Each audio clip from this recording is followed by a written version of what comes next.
June 23, 1944, Mid-Atlantic. Commander No Cameo peered through the periscope of the Japanese cargo submarine I-52, carrying tons of gold, tin, and precious war materials bound for Germany. The rendezvous with the German U-530 had gone smoothly. For a few fleeting hours, everything seemed under control. But within that night, Cameo and his 94-man crew would unknowingly sail into their doom. Above them, American aircraft circled silently. Listening to sonar buoys that transmitted every sound the submarine made, its engines, movements, and finally, the catastrophic breaking of its hull. These simple floating devices, dropped from Avenger torpedo bombers, transformed the ocean from Japan's secret highway into an American surveillance grid, rendering their most sophisticated submarines helpless against an invisible, unrelenting technological predator. Japan's submariners had trained extensively, mastered stealth tactics, and piloted engineering marvels like the I-400 submarine aircraft carriers, capable of circumnavigating the globe, carrying 3 float planes, and theoretically striking targets thousands of miles away. Their boats were magnificent, massive, heavily engineered, with long-range fuel, trim systems, and anti-magnetic measures. Yet, none of this mattered when technology they couldn't see or understand was hunting them. While Japanese submarines were reserved for tactical strikes against warships, American submarines focused relentlessly on destroying Japan's merchant fleet, cutting off the materials that fueled its war machine. Japan's tactical doctrine placed them in the most dangerous situations.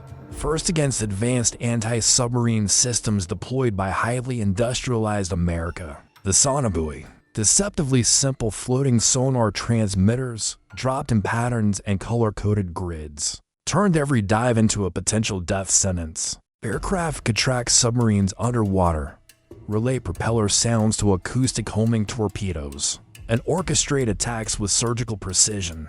The sinking of I-52 was the first dramatic demonstration of this reality.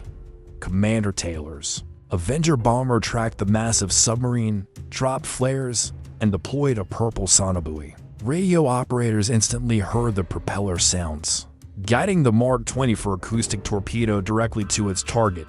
Moments later, I-50 to disappear beneath the waves, 17,000 feet deep, taking 90 for crew, 14 passengers, and the German technicians to their deaths. For Japanese submariners, each encounter with American sonar, radar, and acoustic torpedoes was a psychological blow. They had become prey to technologies they couldn't counter, hunted systematically by an industrial machine whose scale and efficiency were unimaginable. Lieutenant Commander Naokyo Nambu, commanding officer of I-401, would later recount that the true moment he realized Japan had lost the war wasn't in battle, but in overhearing American radio traffic. Its casual efficiency, abundant resources, and vast coordination revealed a nation whose capabilities dwarfed Japan's best submariners. By 1945, even Japan's safe havens, like the Sea of Japan, were penetrable. Operation Barney sent 9 American submarines equipped with FM sonar through heavily mined straits, once considered impregnable, mapping minefields with uncanny precision and sinking dozens of Japanese ships in supposedly secure waters. Every patrol became a struggle for survival rather than a combat mission.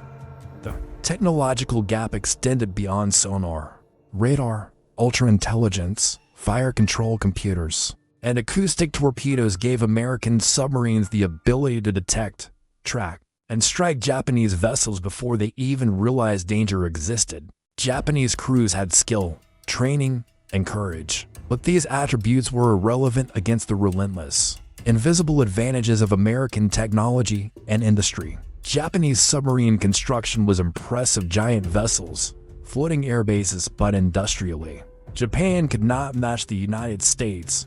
While America churned out submarines, components, and weapons across dozens of factories, Japan struggled to maintain operational fleets, facing shortages and delays that rendered its tactical advantage meaningless.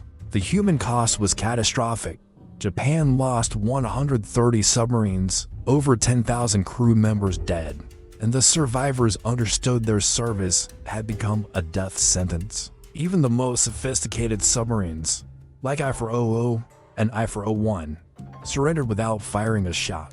Their missions rendered impossible by superior technology. Post-war, when Japanese submariners toured American naval bases, examined captured submarines, and observed operational efficiency, the truth became undeniable.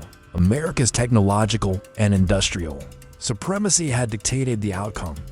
The I-50 to wire spool recordings, preserved in archives, captured every moment of destruction, a testament to how sonar, radar, and acoustic torpedoes rewrote undersea warfare. These lessons influenced post-war Japan profoundly. Industrial and technological development emphasized reliability, integrated systems, and quality over grandeur. Former submariners contributed to rebuilding industries like Sony, Toyota, and Honda, applying wartime lessons to civilian innovation. By the 1970s and 1980s, Japan's submarine fleet had risen again, now incorporating the very technologies that once haunted them, proving the full cycle of learning through defeat. The ocean that once belonged to Japanese submariners had become America's through invisible networks of sonar buoys, radar, and coordinated hunter-killer groups. For the crews of I-52, I-400, and hundreds of others, the realization came gradually. The war was lost, not due to courage, skill, or heroic failure, but because the enemy had mastered technology, an industry on a level Japan could not match. Their story is not merely a tale of ships sunk or missions failed. It is a testament to how innovation and industrial might redefine warfare, humbling warriors and shaping nations. The ocean, once Japan's domain, now belonged to those who controlled the tools to master it. From sonar buoys to acoustic torpedoes, from radar to ultra-intelligence, the message was clear. Technological superiority, backed by industrial power, determined the fate of men, submarines, and entire nations. Japanese submariners learned this lesson the hard way, their experience echoing through post-war Japan and the modern world.